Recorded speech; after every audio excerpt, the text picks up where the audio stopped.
Sur un problème d'assistant parlementaire lié au MoDem. Donc elle a été ministre de façon tout à fait réduite. Et après, elle a repris un poste, effectivement, à la Banque de France, mais parce que c'est une très bonne économiste. Et ces déboires judiciaires que vous évoquiez, Caroline, ça suscite bien sûr la polémique. Oui, parce qu'il y a le versant positif avec elle, Emmanuel Macron, qui n'a pas voulu nommer d'autres personnalités, comme on parlait de Madame Parly, à la défense d'écologistes pour un poste. Il peut espérer avec elle, qui est une très bonne économiste, je le disais, un des grands postes économiques. Et c'est ce qu'il vise finalement dans la commission. C'est important de savoir ce que votre commissaire peut décrocher.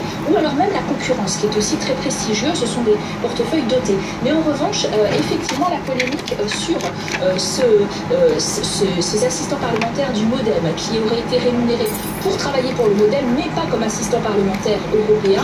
L'enquête est en cours, elle-même n'est pas mise en examen, mais l'enquête est en cours, donc ça va poser un certain nombre de problèmes, notamment parce qu'elle va devoir subir une audition auprès du Parlement européen pour en octobre.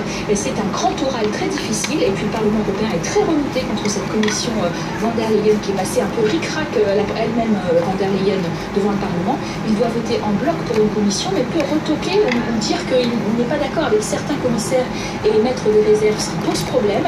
Et donc c'est vrai qu'Emmanuel Macron prend aussi un risque avec cette candidature de Sylvie Goulard, un risque sans doute calculé. Merci beaucoup, Caroline Lecamaret.